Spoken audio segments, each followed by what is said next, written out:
But you know, London, I mean, it's so packed in London, isn't it? I mean, have you ever been on the London tubes, you know? I mean, it's, be honest now, I mean, on rush hour they should pay you to go on them, shouldn't they? I mean, you're entitled to a seat if you've paid, but they pack you in like sardines. Well, the last time I was on quite a long journey on the tube, and you couldn't move. And as with the rocking of the train, this fella next to me was quite big, about 6'4", and he kept pushing himself into me, and I thought, is it the rocking of the train, or is he doing it on purpose, you know? So I thought, oh, this for the price of a ticket, you know. And eventually I turned around, I said, excuse me, I said, what's that you keep pressing into me? He said, that's my wage packet. I said, you must have a fucking good job, you've had 3 rises since Piccadilly.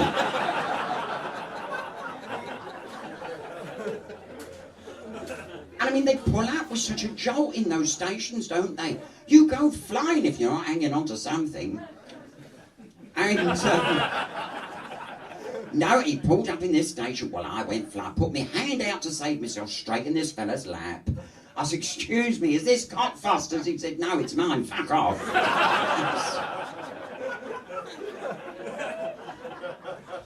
And the train sort of cleared eventually, and I managed to get a seat. And this fella that had been pushing up against me was sat in the opposite seat to me, a right exhibitionist, you know, the type that sit there with their legs wide open, zip was right down. I thought, salty bastard, you know. And the more you try not to look, your eyes seem to go there, don't they, you know. When I looked over, I said, excuse me, he said, I beg your pardon. I said, do you realise your garage doors are open? He said, can you see the Rolls Royce inside? I said, no. I can see the little red Mini with the 2 flat tyres. And he wanted me to blow him up for him. It's terrible, isn't it? But, and you know, believe it or not, you know, years ago I went through a period of putting on weight, you know. And even though some people are slim, you seem to put it on in the wrong places. So I went on this strict diet.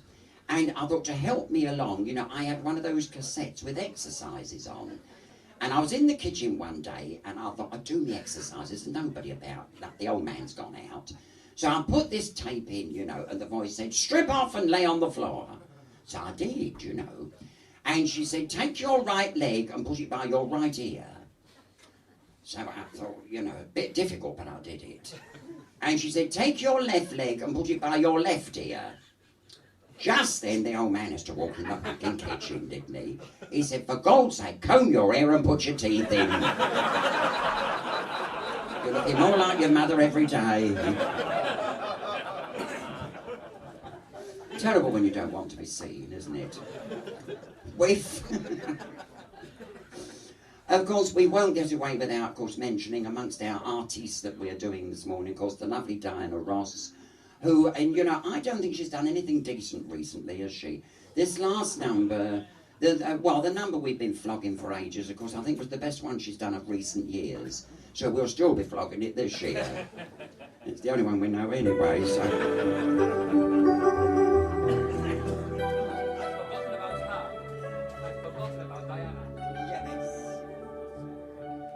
I wanna call the stars down from the sky. I wanna live a day that never dies.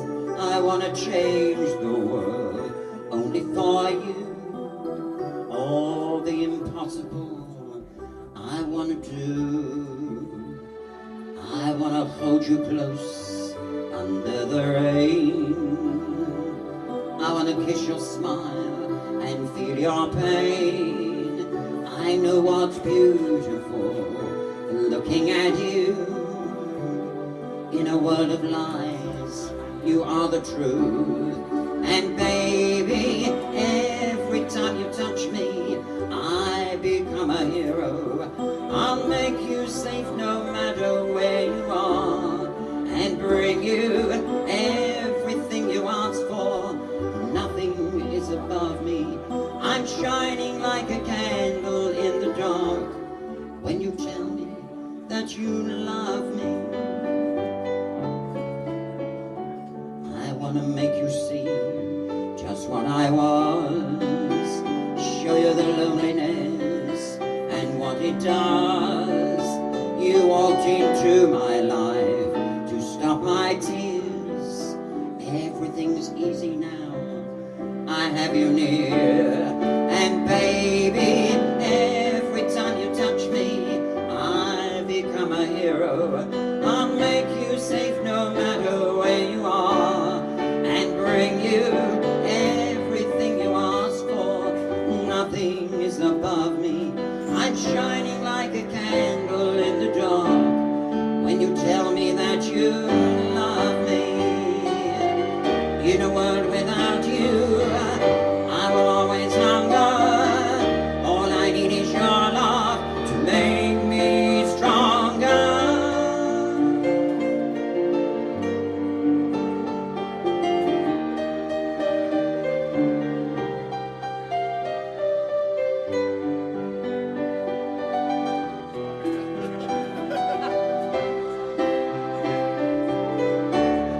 And baby, every time you touch me, I become a hero. I'll make you safe no matter where you are, and bring you everything you ask for. Nothing is above me. I'm shining like a candle in the dark when you tell me that you love me. You love me. When you tell me that you love me.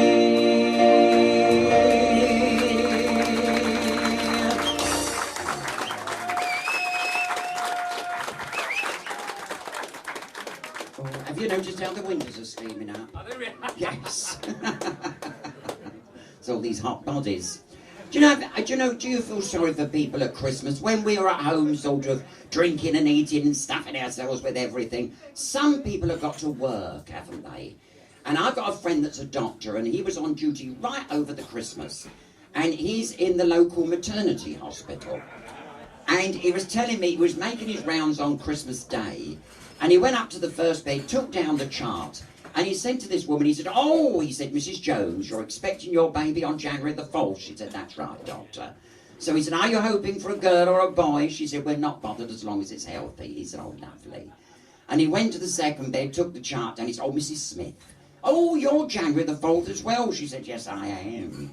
He said, "Are you hoping for a girl or a boy?" She said, "Well, we've already got a boy. We'd love a girl." So he said, "Oh, fucking nice." So he went up to the third bed. He took the chart down and he said, "Mrs. Johnson, oh, don't tell me. You're not January the 4th as well." She said, "Yes, I am." He said, "I'm in for a busy day, aren't I?" He said, "You hoping for a girl or a boy?" She said, "We're not bothered, you know. A mixture of the two would do us fine." So she went up to the fourth bed and he took the chart down. He said, "Oh, thank God for that. February the 14th. So she said, "That's right." She said, "I wasn't on the coach trip."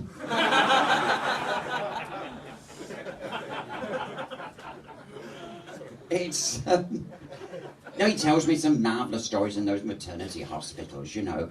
One day there was a woman in labour, you know, and her husband was in the waiting room pacing up and down, and the doctor was telling me, he said, "He's only a little fella, you know, very, very tiny, big and broad, you know, but very small." And the nurse went out to him, so she said, "Your wife has already given birth to 2 babies." He said, "Oh, I got 2? So she said, "Yes." She said, "But we think there's another 2 coming." So he said, "Don't surprise me a bit." She said, "What were you expecting for?" He said, "No, I wasn't expecting it." He said, "Because I'm big made, you know." So she said, "Oh, really?" He said, "Yes, matter of fact." He said, "I'm built like a chimney." She said, "You better get it swept, they're all black."